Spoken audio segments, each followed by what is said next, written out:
Bonjour et bienvenue sur ce nouvel épisode de Arsenal, le podcast. Comme d'habitude, je suis avec Alex. Alex, je te souhaite une belle journée après cette victoire. Belle journée, on peut le dire, aujourd'hui.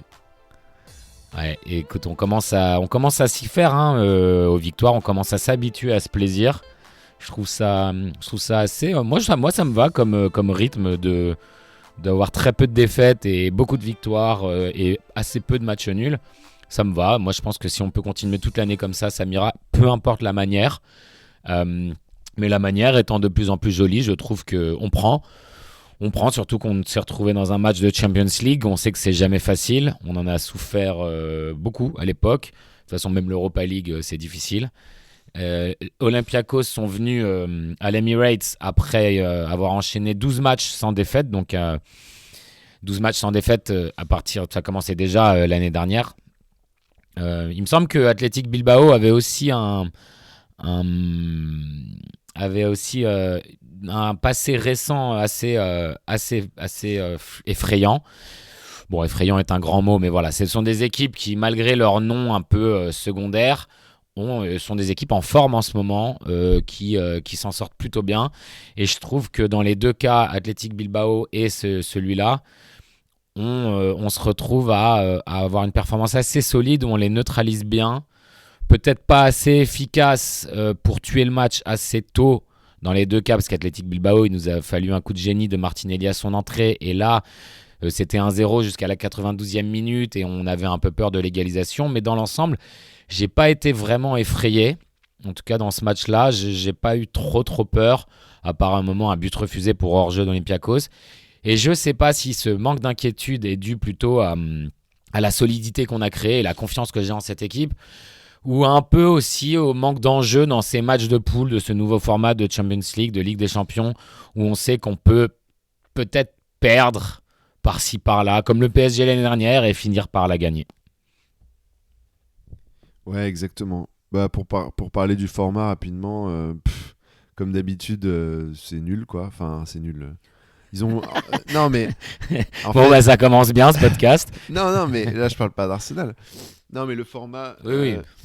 En fait, avant, c'est vrai que c'était un peu... Il y avait les phases de groupe, c'était un peu pareil. C'était genre... il n'y a que des équipes... En gros, une équipe forte et que des équipes et trois équipes moins fortes. Avec de temps en temps un groupe avec 2 ou 3 équipes fortes, d'accord. Mais en vrai, c'était pareil avant. C'était les matchs... voilà, tu savais que tu allais sortir du groupe, ça allait être facile.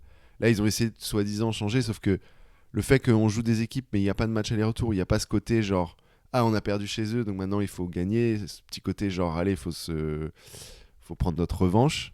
Il y a plus ce truc-là qui était quand même pas mal. Il y a plus de matchs, ce qui n'est pas vraiment utile, je trouve. Et puis oui, il y a le côté, on l'a vu l'année dernière, tu as Manchester City, Real Madrid, PSG qui ont eu pas beaucoup de points, qui ont vraiment foiré leur phase de groupe et ils s'en sont quand même sortis. Enfin, ils ont été au play-off pour City qui ont perdu, mais PSG ils ont gagné. Donc ça, en fait, je pense que c'était censé favoriser les petites équipes, mais en vrai, ça n'a pas du tout favorisé les petites équipes. Ça a juste permis aux grosses équipes de commencer lentement et de s'en sortir quand même. Voilà.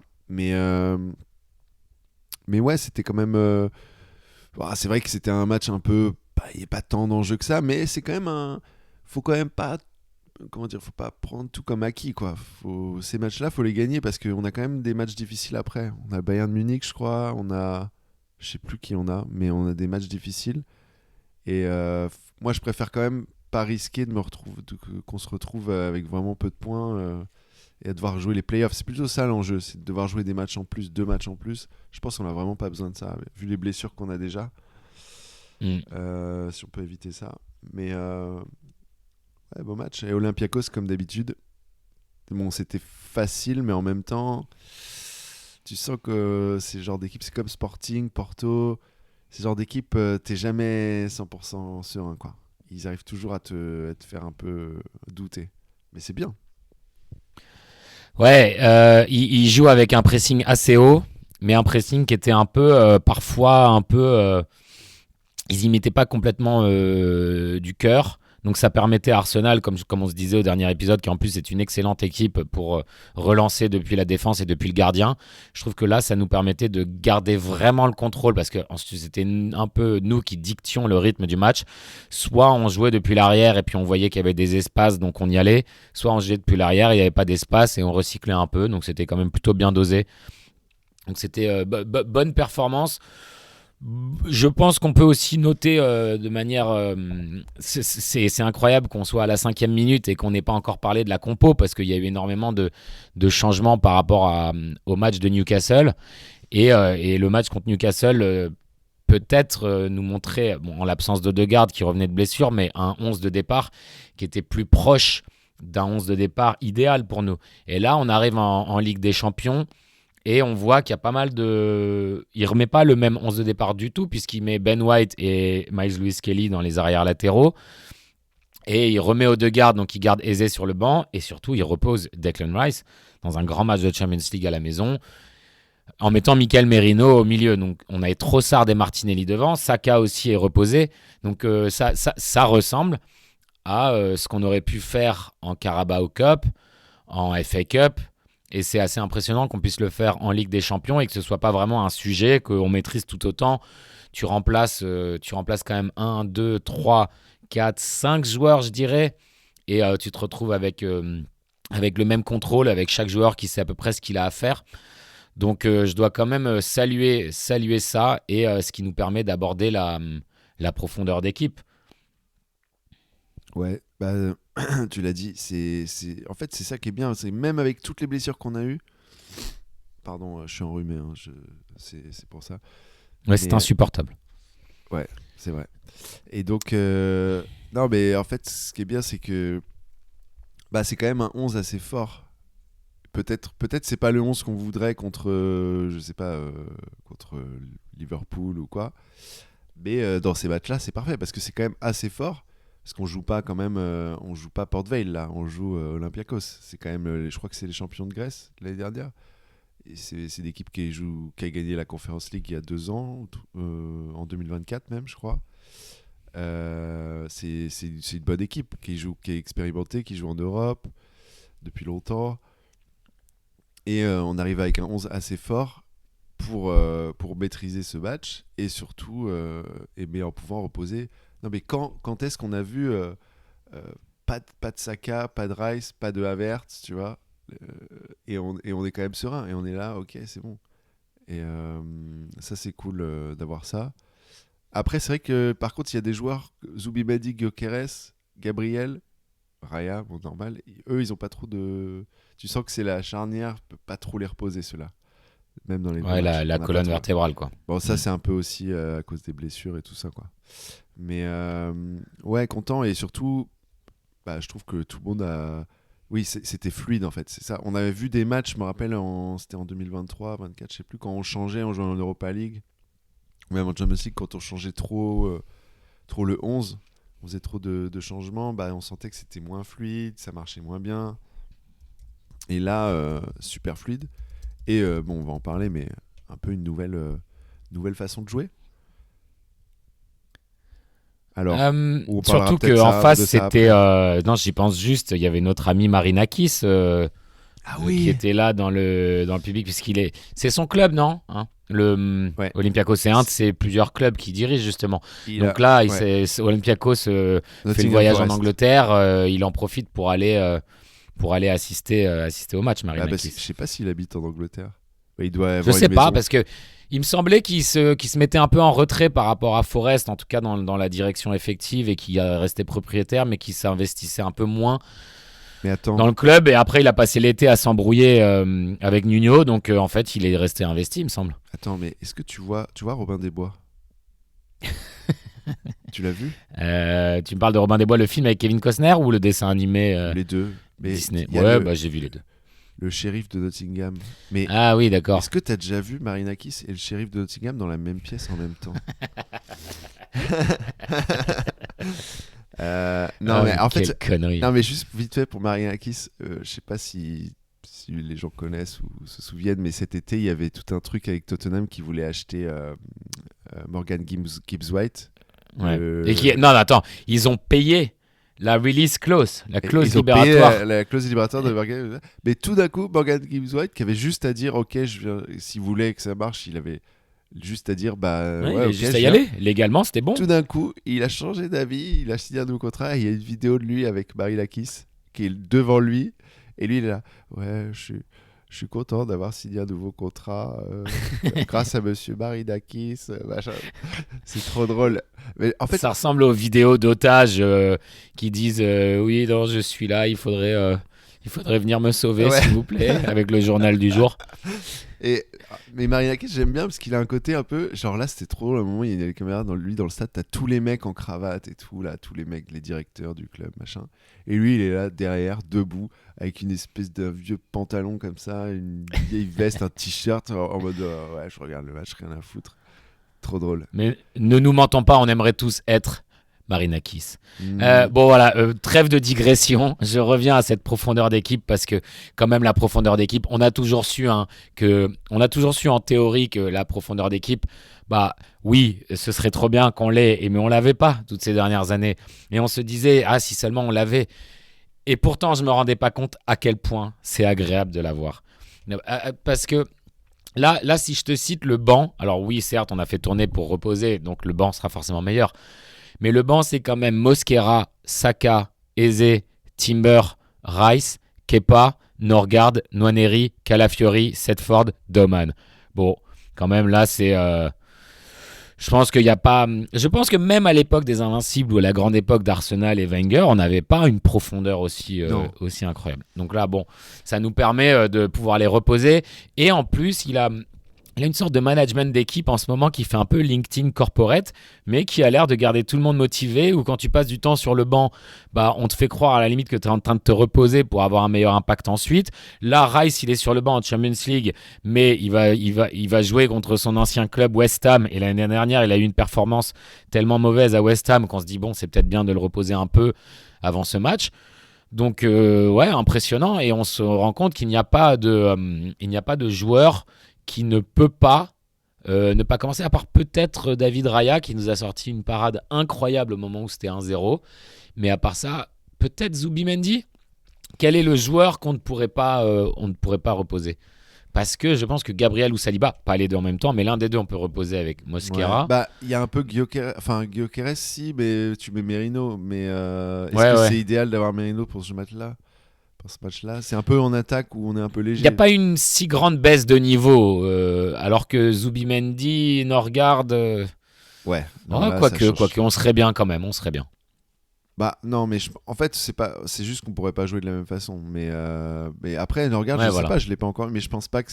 Et je pense qu'il est très fort. Hein. Norgard, c'est un très bon joueur, mais c'est juste c'est pas le même style de joueur. Tu peux pas. Bah, il fait pas le job de deux joueurs comme Zubimendi, c'est surtout ça. Là.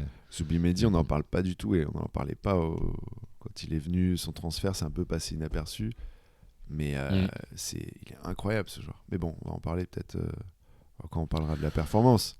Bah alors, non, mais d'accord, mais après, sa performance, moi je pense qu'aujourd'hui, on n'a pas forcément de section sur Zubimendi, même si c'est bien de dire qu'il est toujours régulier et qu'il était encore là, encore incroyable. Je pense qu'on peut citer, bon, tu vois, tant qu'on parle de la profondeur d'équipe, tu vois le fait qu'on ne parle pas tant que ça des blessures, alors que tu vois ce qu'on a pour le coup à l'infirmerie, c'est une équipe de foot à 5 Bah, qui ferait très très mal. Ils étaient dans le stade, ils avaient tous une capuche. C'était trop drôle. Avant, tu vois Hincapié, Havertz, Jesus et c'était qui l'autre? Madueke. Ils avaient tous une capuche, ils faisaient exprès, je pense. Et tu vois, tu fais, mais c'est qui ces mecs avec la capuche? Et là, tu vois les joueurs que tu vois, oh, mais ils sont trop beaux. Et ouais, ça faisait bizarre de voir tout ça, même pas sur le banc. Genre, tu te dis, mais quand ils vont revenir, j'espère qu'ils reviennent vite. Ça va être incroyable. Bah, de toute façon, pour l'instant, c'est comme en boîte de nuit, hein. Une entrée, une sortie en termes de blessures. Donc, tant qu'il y en a un qui revient de blessure, il y en a forcément un autre qui ressort. Donc après, c'est pas plus mal parce qu'on doit toujours, il me semble, qu'on doit toujours avoir. On a trop de joueurs par rapport aux joueurs qu'on peut mettre sur la feuille de match à chaque match de Première Ligue. Bah, quelque part, c'est pas trop. Enfin, non, je vais pas dire que c'est bien qu'on ait des blessures, mais en fait, ça permet. Le seul point positif que je peux trouver à ça, c'est que ça permet à des joueurs justement comme Martinelli, Trossard, qu'on pensait avoir un peu qu'on pensait qu'ils allaient être un peu mis de côté, que nous déjà, les fans, on était un peu, on a des nouveaux joueurs, maintenant ceux-là ils servent à rien, ils vont juste ils vont être là pour de temps en temps jouer en Carabao Cup ou rentrer à la 80e minute. Ça permet de voir aussi que ces joueurs ils ont de la valeur encore et ça leur donne du temps de jeu et ça leur permet aussi de garder confiance parce que même si au début tu vois Martinelli là on était là mais il est nul machin contre Liverpool, là il a pu rejouer, il a pu reprendre confiance. On a besoin que ces joueurs soient en confiance et soient performants, même s'ils jouent moins qu'avant. Donc c'est pas mal. C'est le seul truc bien. C'est le seul truc bien. Après non. Ça permet de pas briser le moral d'un joueur qui serait vraiment écarté toutes les 2 semaines à chaque fois, ouais. Bon, abordons le retour du capitaine Viking, le retour de notre Golden Boy. Waouh. Quelle performance. Là aussi, je sentais qu'il avait un peu plus de liberté à s'amuser en numéro 10 avec la solidité de Merino et Zubimendi derrière lui. Droite-gauche. Quand il veut, il était vraiment placé entre les deux lignes adverses. Ouais. Il recevait les balles parce que, comme je te dis, il mettait une pression assez haute, mais il laissait Odegaard se balader tout seul au milieu et recevoir des ballons. Alors on sait, Odegaard, si tu lui donnes du temps, il va l'exploiter. Odegaard, il est un peu plus limité quand il y a une énorme pression sur lui, quand l'équipe adverse décide de faire du marquage individuel et le neutraliser. Mais là, comme ça, quand il a de l'espace, oh là là, il a vraiment le toucher de soi. Il aurait dû avoir une assist si Gyökeres avait mis le but. Mais j'ai un peu l'impression, sans vouloir déprécier son travail à Odegaard, j'ai un peu l'impression que cette passe, il a voulu la faire à Martinelli qui courait sur l'aile gauche et qu'elle s'est retrouvée tout droit sur Gyökeres. Je ne peux pas savoir. Je sais pas. Non, en vrai, je sais pas. Mais il a quand même sorti 2-3 assez bonnes passes malgré. Ok, même si celle-là c'était pas fait exprès, il a quand même sorti 2-3 bonnes passes à d'autres moments. Donc, il a quand même décidé de jouer beaucoup plus directement que d'habitude. Ça, c'était clair. Ouais, mais là, je pense que déjà, en plus, il avait la liberté, de se balader un peu partout. Il jouait plus haut, et je pense que Merino jouait un petit peu plus bas que, tu vois, c'était pas le classique numéro 8 qui monte et tout. Zubimendi, c'était plus comme contre Newcastle. C'était les deux pivots, Zubimendi, Merino et Odegaard avec un peu plus de liberté du coup. Et parfois on le voyait à gauche. Enfin, oui, c'est ça, plus vers la gauche ou plus central que coincé à droite. Et moi, je pense que ça, c'est parce qu'il y avait Martinelli à droite. Donc Arteta lui a dit non, tu restes pas près de Martinelli, tu t'éloignes comme ça va l'obliger à lever la tête et essayer de trouver une passe. Là, je rigole. Mais en vrai, et aussi, je trouve qu'il y avait un truc où on jouait plus en transition, souvent. On essayait plus de trouver les transitions, si ça marchait mieux. Il y avait plein de situations où il perdait le ballon, on se retrouvait dans notre camp et c'était Odegaard qui recevait le ballon un peu entre les lignes mais assez bas et qui cherchait la passe avec Gyökeres, Martinelli, Trossard qui faisaient les courses. Et en fait, je pense que c'est là où il est le meilleur. C'est comme ça qu'il joue, je crois, avec la Norvège. Mais ce que je dirais, c'est que c'est génial qu'on voit le Odegaard qui puisse faire ça. C'est vrai qu'en première ligue, il peut pas toujours le faire. Mais je pense que là, ils pouvaient le faire parce que deux raisons. C'était Olympiakos, à leur crédit, ils sont arrivés, ils ont joué avec pas mal de courage, même avant de prendre le but. Je trouve qu'ils pressaient haut, ils sont pas venus en mode on va défendre comme des dingues comme Manchester City l'ont fait. Ils se sont dit on va essayer. Et une fois que c'était 1-0, bien sûr, ils étaient obligés de sortir un peu. Mais ils auraient très bien pu faire comme l'avait fait Ipswich ou des équipes comme ça, c'est-à-dire même quand ils prennent 1-0, ils attendent tout le match à 10 en défense et à la fin ils essayent de faire un smash and grab, de voler le match, mais ils n'ont pas fait ça et donc ça c'est à leur crédit, mais je pense que c'est ça aussi qui permettait qu'il y ait autant d'espace.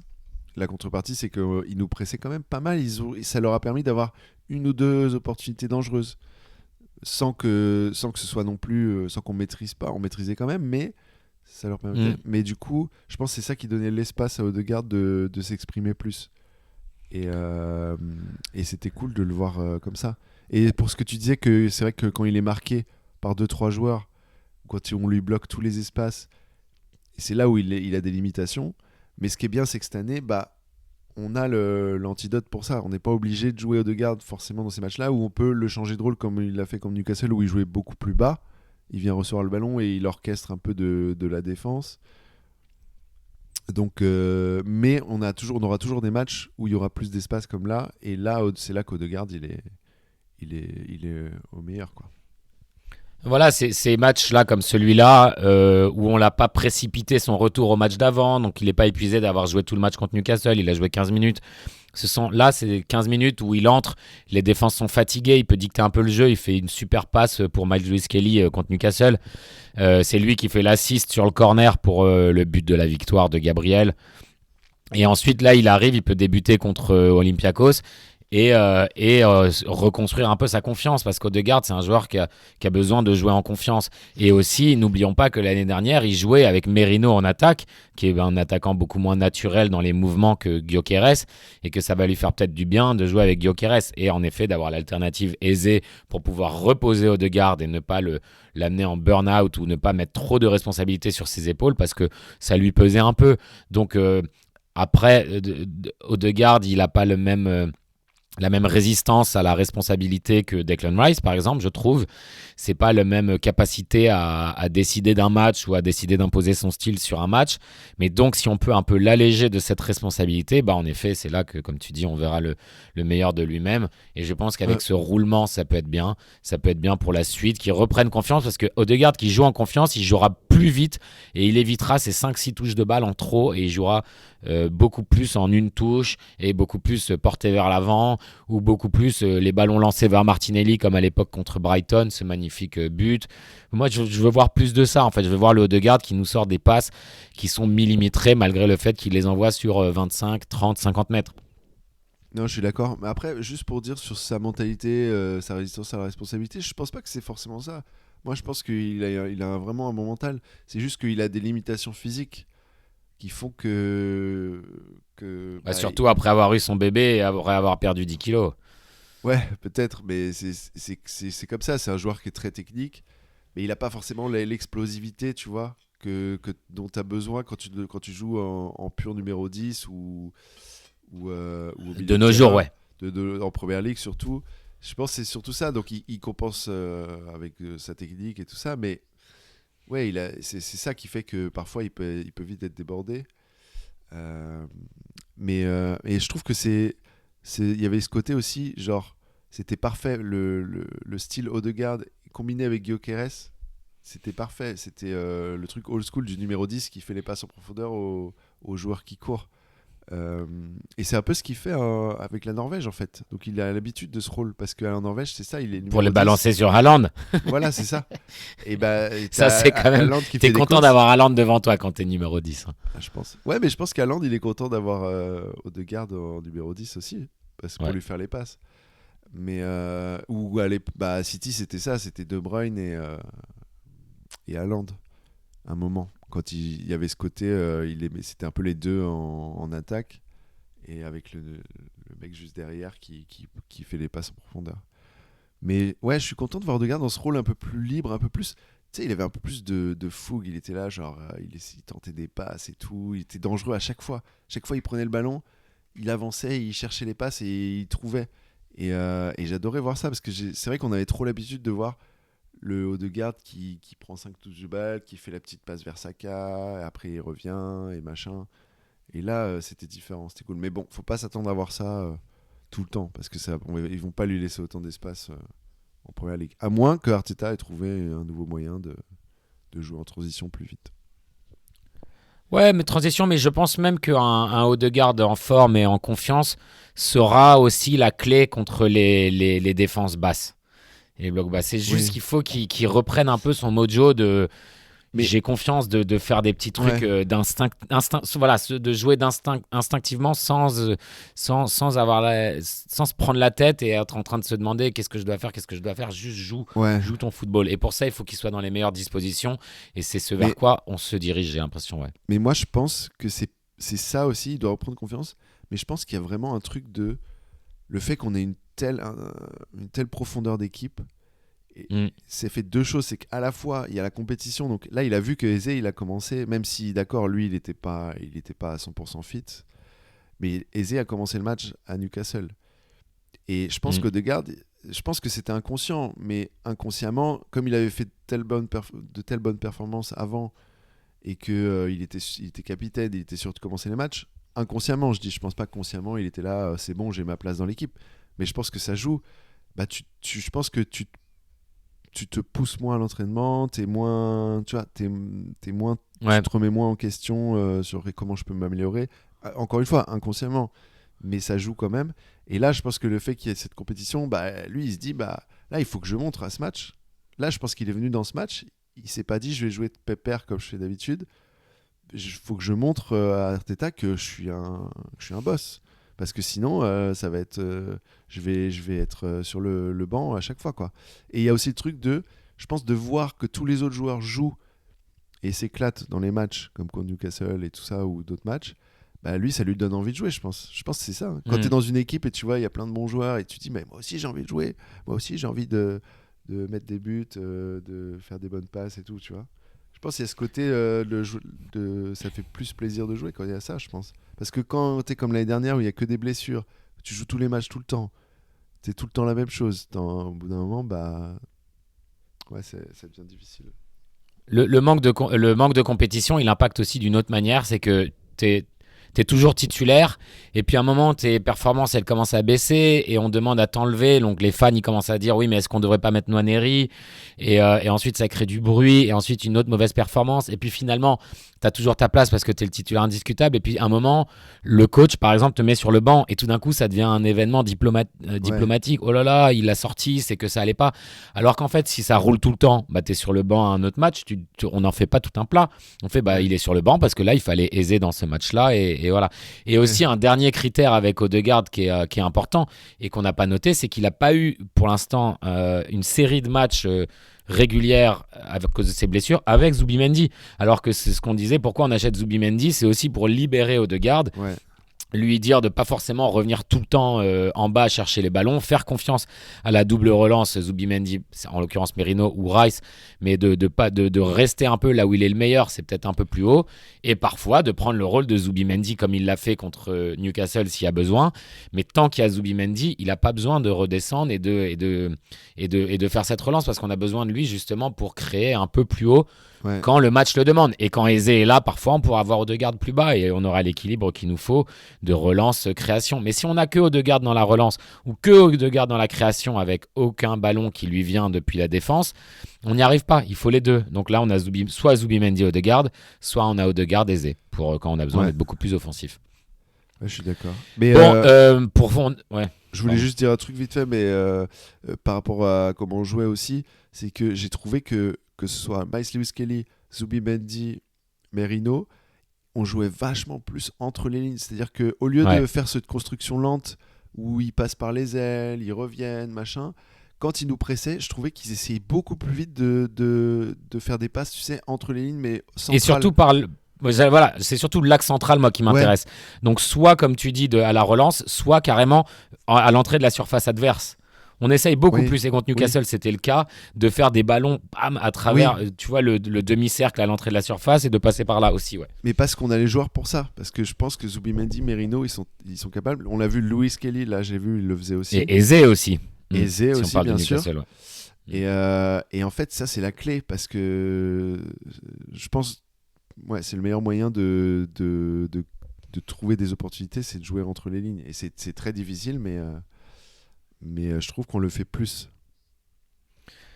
En tout cas, avant cette dernière intervention, j'avais la transition parfaite vers Gyökeres grâce à tes réflexions de numéro 10 qui nourrit le numéro 9.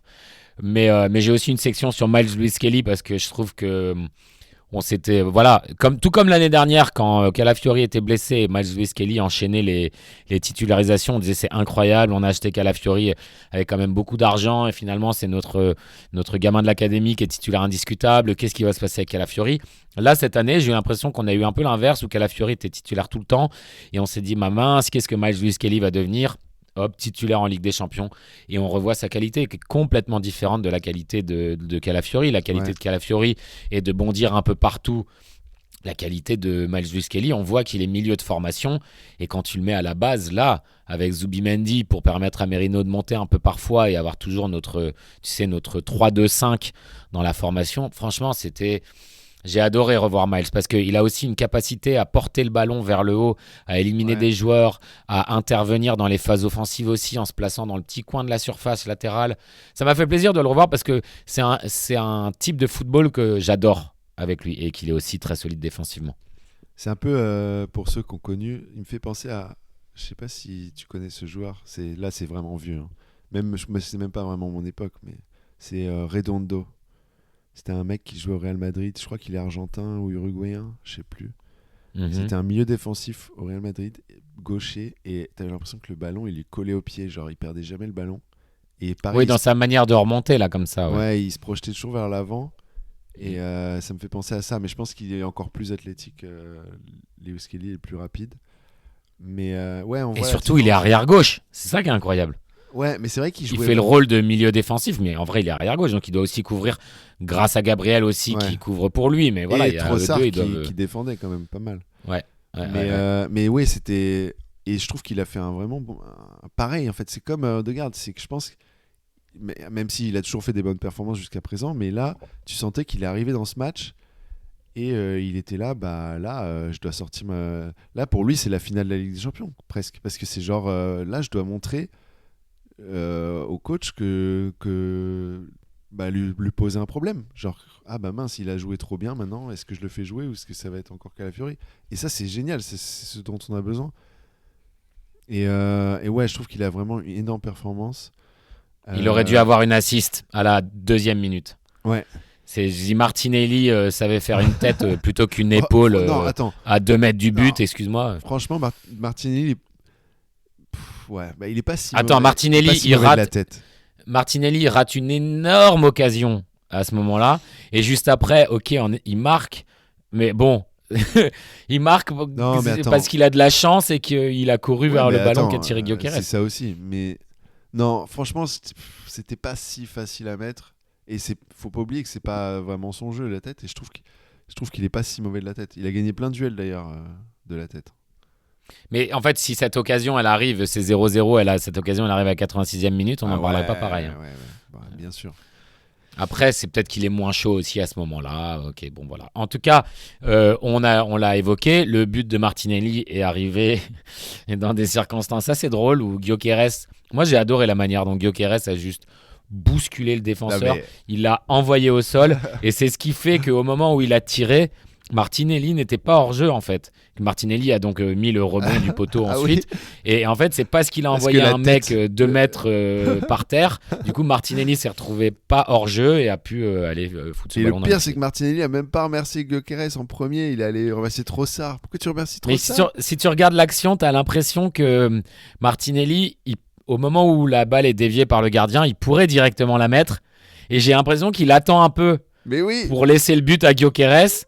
Non. Et ensuite, il se dit non, pas but, je le mets quoi. Non, je sais pas ce qu'il fout, mais je crois qu'elle rebondit sur le poteau. Et à un moment, je me suis dit, mais c'est pas vrai, il va pas rater là.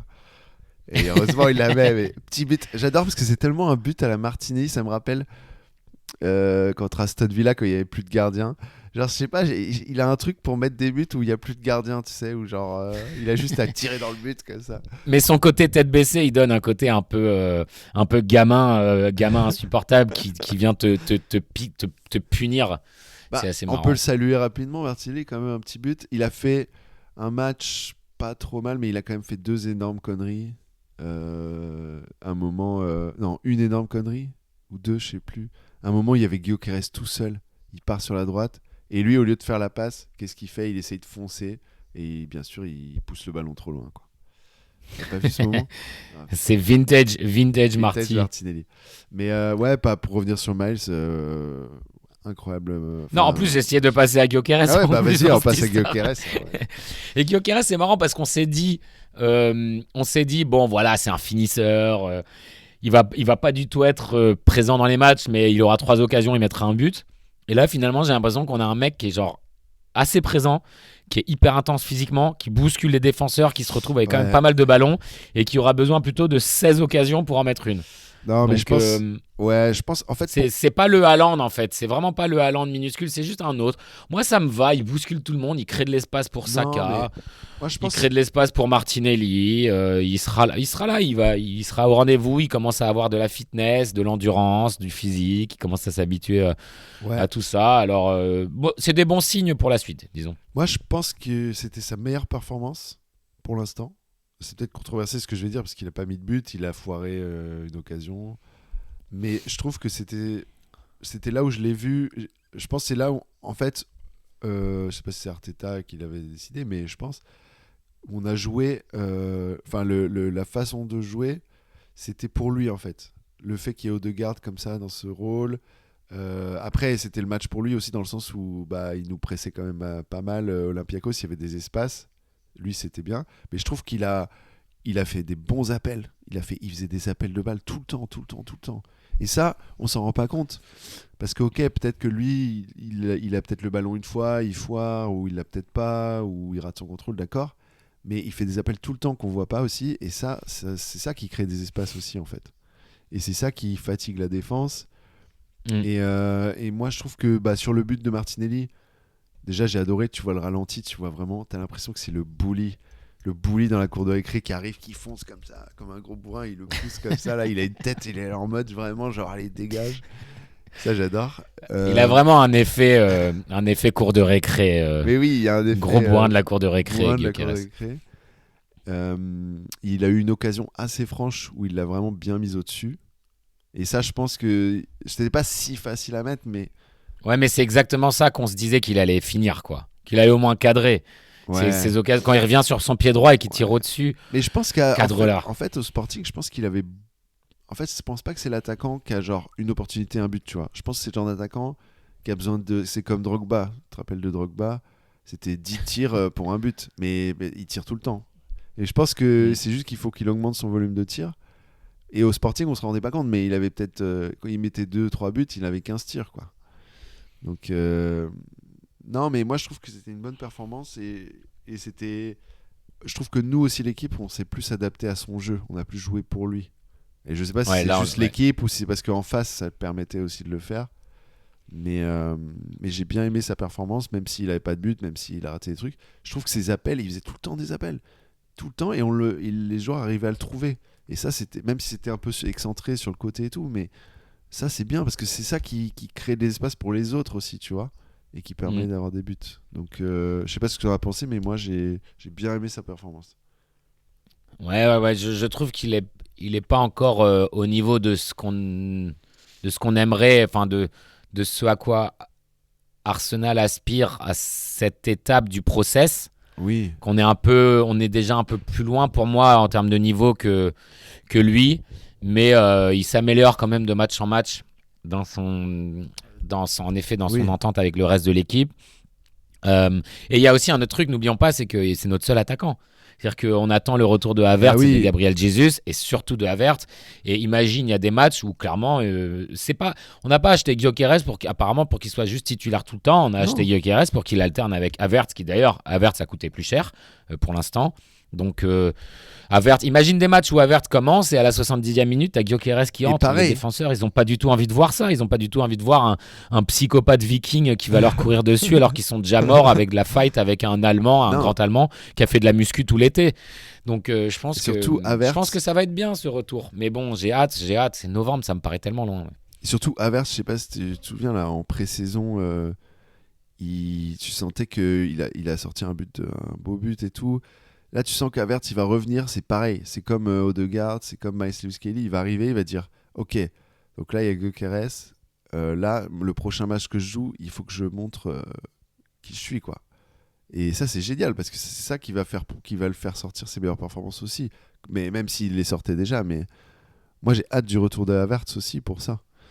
Donc, mais c'est bien. Et qu'est-ce que je veux dire? Après, imagine si je suis un fan d'une autre équipe, un fan de Liverpool ou un fan de, je sais pas, de City ou United. Tu nous entends en train de dire ah mais il s'est amélioré, nanana. Bah, ça peut être risible parce que c'est genre ouais on est là, on se contente, on a payé 60 millions, c'était censé être l'attaquant machin qui va nous mettre 50 buts et on est là, on est content parce qu'il sort une performance où il foire 2 occasions, il met pas de but. c'est vrai qu'on peut voir ce côté-là aussi. C'est qu'à un moment, on peut lui laisser du temps. Et je pense qu'il faut lui laisser du temps. Comme Havertz avait eu besoin de temps. Et il s'est révélé Adebayor. Adebayor. Mais son nom, interdit de prononcer son nom. Mais son côté bully qui fait des débuts un peu hésitants. Havertz, son premier but, c'était fin novembre, je crois. C'est à Brentford. Ouais. Son premier vrai but, sinon il avait mis un péno contre Bournemouth en octobre. Mais son premier vrai but dans le jeu, c'était la tête à la fin contre Brentford qui nous fait gagner. Et c'était après, à partir de janvier, je crois. Je crois qu'il a mis 13 ou 14 buts. 13 buts 12 ou 13 buts juste dans la deuxième moitié de saison. Mm. Et mais surtout que là, depuis ces 2 dernières victoires, tout va bien. On n'a pas besoin, tu vois. C'est pas comme si mince, Gyökeres met trop de temps à s'adapter et entre-temps, on a perdu trop de matchs, on est trop loin derrière dans la ligue, on avait besoin de lui plus tôt, donc tout va bien. Et puis il a créé en fait, sur son tir, c'est ça qui crée le but pour Martinelli. Donc tu vois, il a créé aussi lui-même une opportunité. Donc ce week-end, West Ham. Alors c'est pas le West Ham de Graham Potter, mais en effet la dernière fois on en a parlé et il me semble qu'en effet Graham Potter et West Ham, c'est eux qui nous ont battus l'année dernière. Hein. Donc quand on est allé chez eux et que Rice a fait sortir une horrible performance. Une fois, c'était new manager bound, c'était le nouveau manager, ça les avait. Alors j'ai une question sur le new manager bounce là sur ce qu'on a dit la dernière fois, qu'à chaque fois qu'une équipe engage un nouveau manager, en fait sur le match, leur premier match, ils sont hyper motivés et dommages collatéraux, l'équipe en face se prend une équipe motivée et intense. Est-ce que ça dure plus de un match ? Normalement ça dépend, parfois ça peut durer une saison. Mais non mais d'accord. Mais après ça s'appelle juste des bonnes performances. Mais là, ils ont joué déjà avec Nuno. Ils ont fait 1-1 à Everton. Moi, je dirais qu'il performance solide. Il y a 2-3 matchs quoi. Il y a 2-3 matchs c'est comme un honeymoon, tu vois, c'est la lune de miel de 2-3 matchs, je dirais. C'est la lune de miel. Maximum, voilà, mais moi je trouve que la lune de miel et New Manager Bound sont deux choses différentes. Le New Manager Bound, c'est un match. Et la lune de miel, c'est 4-5 matchs. Et moi, après, souvent, on dit c'est la fin de la lune de miel. Et maintenant, il commence à avoir des défaites. Non, pour moi, le New Manager Bounce, c'est... Oui, tu as le match directement après. Mais normalement, ça dure plus qu'un match. Ça dure toujours quelques matchs, quoi. Voilà, moi, j'ai essayé de trouver une raison pour dire qu'on ne l'avait pas à ce match-là. Mais tant pis, ce sera toujours le New Manager Bounce de Nuno. On l'a eu pour... À chaque fois, c'est nous qui l'avons. À chaque fois, on se prend ça. C'est dégueulasse. L'autre fois, c'était comment il s'appelle, Ange Postecoglou là. Ce serait peut-être un complice de la. Et oui, de la FR, ils font hein. exprès. C'est Marinakis. Non, c'est pas Marinakis, c'est. Je sais pas. Non, mais en vrai, New Manager Bounce, tout ça, c'est juste quand t'as envie de trouver une excuse pour le fait que t'es perdu. Parce qu'en vrai, si tu veux être champion. Surtout, tu maîtrises contre West Ham à la maison. Voilà, si j'ai envie de dire à un moment New Manager Bounce ou pas, c'est West Ham. Peu importe, West Ham, c'est quand même, je suis désolé, mais c'est quand même un club où ils sont quand même bien nuls. Je pense que c'est les Owners qui sont nuls, mais surtout qu'il y a un mauvais mood chez eux. Il y a un mauvais mood, faut en profiter. Non, mais en plus, je suis désolé, mais c'est le club. Ils avaient Moyes, pour moi, qui est un très bon entraîneur, David Moyes. Il les avait amenés en Europe. Je crois qu'il les avait fait jouer en Europa League. Il a fait gagner la Conference League. Il a fait gagner la Conference League. Ok, c'est du football à la Moyes, mais en même temps, c'est West Ham. Vous attendez quoi, les gars ? Ils ont fini quoi, 8e ou 7e ? Ils étaient pas contents. Ils jouaient défensif, d'accord, et alors ? Et ils étaient pas contents du jeu de Moyes, alors ils l'ont viré. Non mais les gars, c'est West Ham, vous croyez que vous êtes qui ? En tout cas, ils sont revenus à un manager hyper défensif, c'est ce qui me fait un peu peur. Je sens qu'il aura bien le temps de préparer le match et de bétonner sa défense, parce que nous, on n'aura pas eu autant de temps de préparation de match. Donc on va avoir une équipe qui va venir défendre hyper bas et contre-attaquer hyper vite. Donc il faut s'y attendre. On commence à gérer ces équipes. La vraie question pour moi, elle est dans la composition. Est-ce que tu mets Odegaard en numéro 10 et Eze à gauche à la place de Martinelli ? Ou est-ce que tu mets Eze sur le banc ? Est-ce que tu mets Odegaard sur le banc ? Franchement, je sais pas. C'est dur, hein ? C'est des bons problèmes, mais c'est dur. Ouais, je pense que c'est un match où ils vont être comme c'est un nouveau manager, il n'a pas eu le temps de faire ses tactiques. Ils vont vraiment être... Et puis c'est West Ham, ils vont... À chaque fois qu'ils viennent chez nous, c'est ça. Ils se mettent à 10 en défense et ils attendent. Donc, non, mais tant mieux pour eux. Non, mais je pense que c'est le genre de match... Ne critiquons pas ce qui marche pour eux. C'est peut-être le genre de match où... Moi, je veux pas voir du Rice ou Bimeди Merino. Bon, ça, je pense pas qu'il va le faire. Non. C'est peut-être un match où tu mets un Eze en 10. Parce que là, Odegaard, il faut pas non plus le... Là, il vient de faire il a joué 90 minutes, je crois, hein. Je pense que tout ça, d'ailleurs, je pense que clairement, quand connaissant Arteta, si Odegaard a joué le match en entier, à mon avis, c'est qu'il sera sur le banc au prochain, vu qu'il revient de blessure. Sinon, il l'aurait sorti à la 60e ou à la 65e, tu vois. Après, c'est ça aussi qui est bien avec la profondeur d'équipe, c'est qu'au-delà de est-ce que je joue tel joueur pour tel match, il prévoit à l'avance et il se dit, bon, bah, il avait peut-être déjà prévu de jouer Eze à West Ham, c'est pour ça qu'il a fait jouer 90 minutes à... Ouais. À mon avis, ce sera Eze parce qu'il nous faut quand même un vrai numéro 10. Peut-être Saka, à mon avis. Moi, je pense que Saka sera titulaire. Rice, il sera titulaire, c'est sûr, parce que c'est West Ham. Faut qu'il... Ouais. Et c'est pour ça qu'il était reposé. Zubimendi, et puis, ce sera le retour de Timber et Calafiori, je pense, à l'arrière. Ah, quoique, peut-être il va nous remettre Lewis Kelly. Hein. Moi, je vois bien un truc où il faut trouver Ce serait bien Lewis Kelly contre une équipe qui défend très bas. Ouais. Et à gauche, je pense que c'est l'occasion de mettre Martinelli, moi, je trouve. Je sais pas ce que t'en penses. C'est possible qu'ils mettent Trossard, quand même. C'est vrai que Trossard, il est... Si c'est Calafiori... Trossard, il est solide. Ouais. En fait, soit il met Lewis Kelly, Martinelli, soit il met Calafiori, Trossard. Mais ce sera pas une autre combinaison. Mais bon. Ouais, voilà. Bon, bah voilà. Je pense que tu dois retourner enseigner l'anglais. Ouais, ça fait beaucoup d'informations, ça. Ah, pardon, excuse-moi. Incognito. Le podcasteur incognito. Ouais, Batman. On l'appelle Batman. Ouais. Et toi, t'es Robin. Bon, bah merci. Toi, t'es Robin. Et comme d'hab, hein. Ciao, les petits Gunners. Bon, bah non, je te laisse le dire parce que je sens que t'adores le dire. Mais je l'ai dit, là. Ciao, les petits... Oui, voilà, c'est ça que j'ai dit, mais je ne le dis plus, je te laisse le dire. Ciao, les petits Gunners. Allez, ciao. Ciao.